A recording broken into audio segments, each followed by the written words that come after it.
Now we're going to go a little bit more into acids and bases, and I've got 3 questions here. I have a question from Brina Innocent. I have another question from Tendo Chirumbula, and then I have Paledi Musa.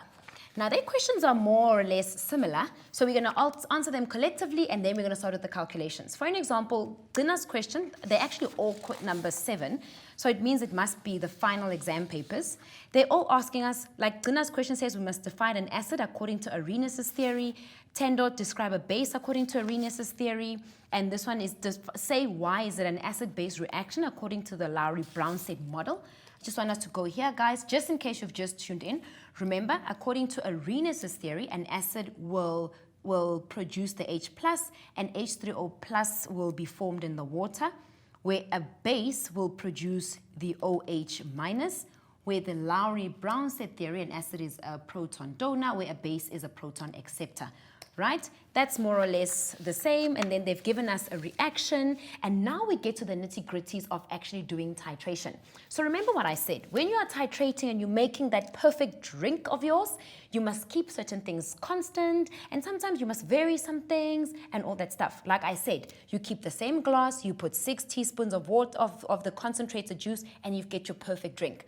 But now, if you're in a lab and you're trying to neutralize an acid or a base, you don't know how many teaspoons you need to add, and that is why we then do titration. So if ever we are doing titration, we have to have a concentration of some sort, we have to have moles of some sort, and it has to be in a volume. Usually they use a flask or so forth. And then we can calculate how much of the acid was required to neutralize the base, right? Like I can ask you, how many teaspoons of the concentrated drink do you use in a glass of water for your perfect drink? And in titration, for neutralization. So now I'm going to take Grina's question, but all the other people's questions are more or less the same, but we need to calculate the volume of some sort and all that stuff. So let's look at the first one. Let me just erase here. So the first question is telling us that, so write it down with me. So it says during an acid base titration. Remember, titration is the neutralization of something, of ethanoic acid.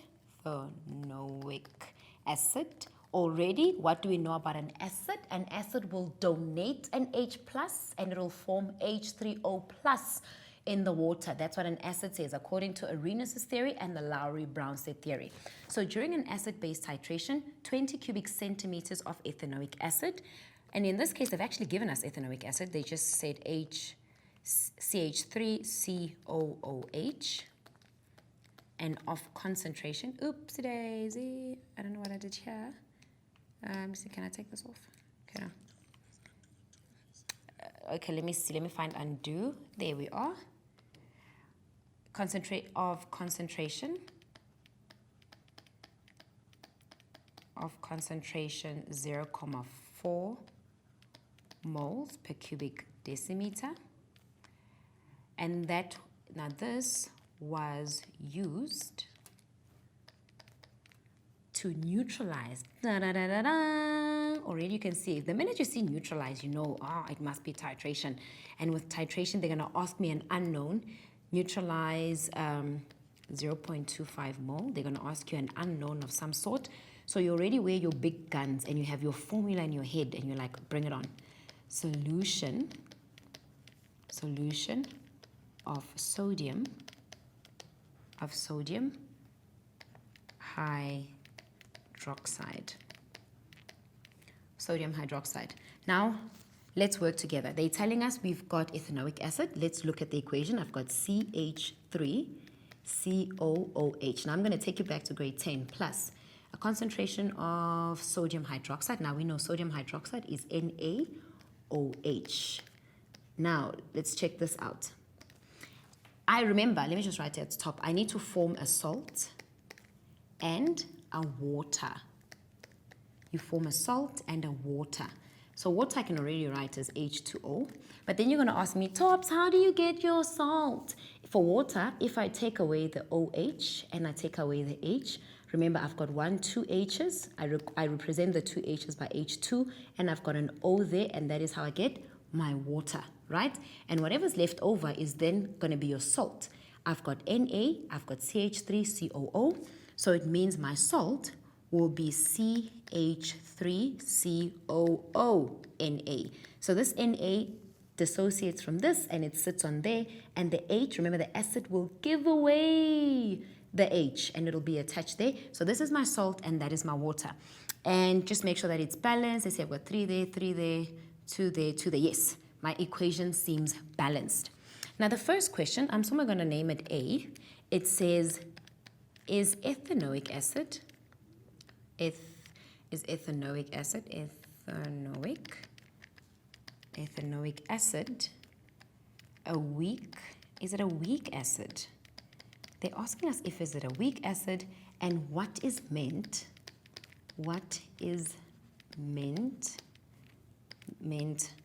by weak acid.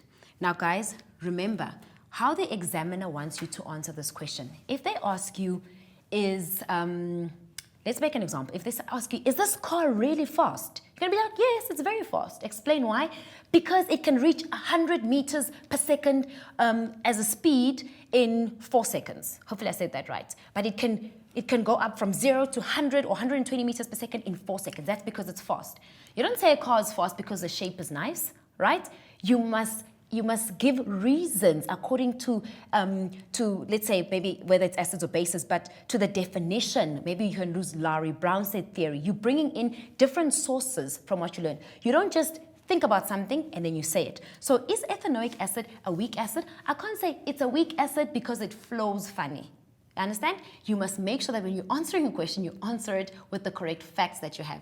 And this you can only get by actually reading your textbooks. So is ethanoic acid a weak acid, and what is meant by weak? So now we must remember that a weak acid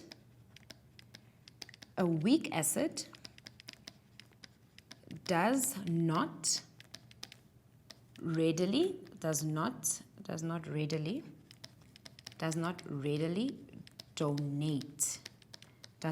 donate protons and is only partially ionized. Remember what we said about sulfuric acid? I hope I can get the slide right.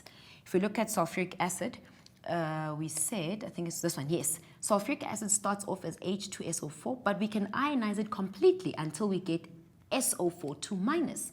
In this case, ethanoic acid is a weak acid because it partially ionizes and it does not donate protons very readily, right? So that's why it's a weak acid. You see, I talked about weak acid.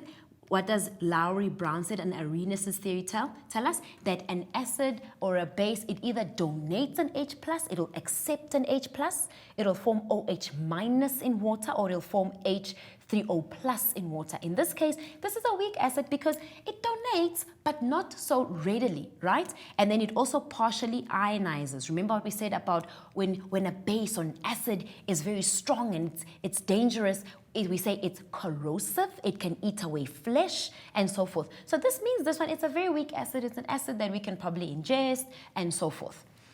Now, the second question of this question says, name a suitable indicator that can be used. So we must name a suitable indicator, an indicator that can be used. And I'm not talking about indicators that we use in a car. We talk about indicators that we use in titration. Now, let me rub this one off because I want to branch off this so that you guys can remember what an indicator is. Remember when we talked about indicators, there are 3 indicators that we use in grade 12. We've got methyl orange. I'm just going to do this. We've got bromothymol blue. And I swear, guys, this is how I study. When I read something, I always branch off so that it makes it easier for me to remember what am I dealing with. Phthalate. phenolphthalein. Now, when we talk about indicators, name a suitable indicator that can be used. So now that they're asking about indicators, don't go and write an indicator that is not part of the indicators. If you have to think, oh my word, an indicator that can be used, we've got this one, we've got this one, we've got this one. Don't bring in Sbazeric red or something that doesn't exist. Make sure that between these three, you can then decide. But then you ask me, Tops, how do I then know what suitable indicator can be used? Dun, da, da, da. Remember we drew a table earlier on? Let me just find our table. Now, these are the indicators. Now, in the previous, I think it was Garabo Slayer who asked us about the indicators. Now, from these indicators, one can already see, oh, the pH range will be there, the color will be there, and the color ionized will be there. And then, Tops, how do I know about the pH range? Dun, dun, dun, dun. This is the pH scale. Depending on where the pH is, you look at the pH scale, and then you can tell which indicator is best suited. So for this question, let's see, we've got ethanoic acid, which is a weak acid. So in this case, one that will be best suited will be phenolphthalein. Let me just spell that correctly. Phenolphthalein. And remember, phenolphthalein works for a strong base, for a strong base, or a weak acid, Okay, I need to go to the next slide, but that's what that question is. So let's look at number C. So number C for this question says, at the end of titration,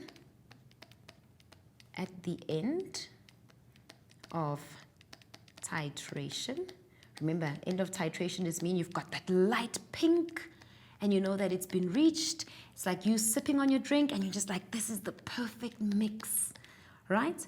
So at the end of titration, will the pH be, so now they want us to choose, will the pH be less than 7? Will the pH be less than 7? Will it be equal to 7?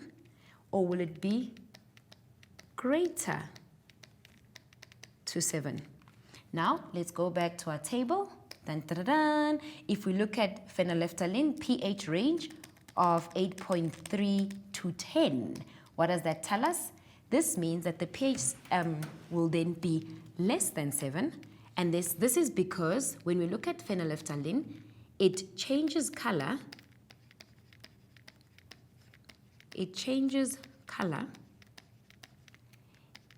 In a pH of 8 to 10. And that's how we got to that one. So at the end of titration, the pH will be less than 7 because phenolphthalein will change color in a pH of 8 to 10. Now, I want us to do a calculation from one of the questions that we asked. I just picked one randomly. And this one wants us to calculate. So here they're telling us to, it's part of the same question actually. Let me just number it correctly. I said that one was C. I'm going to make this one D. So this one says we need to calculate the volume.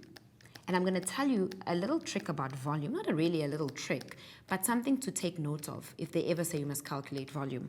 Na that was neutralized.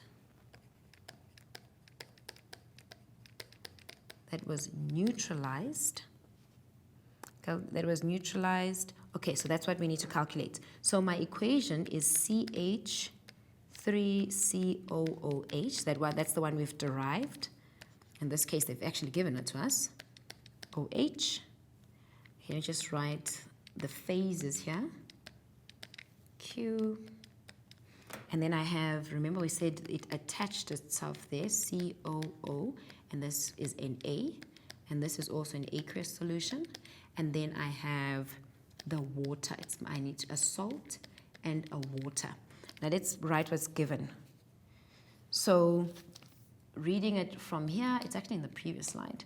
So I'm taking all this information from here. So during an acid-base titration, 20 cubic centimeters of ethanoic acid of concentration of 0.4 was used to neutralize 0.25 mole in solution of sodium hydroxide.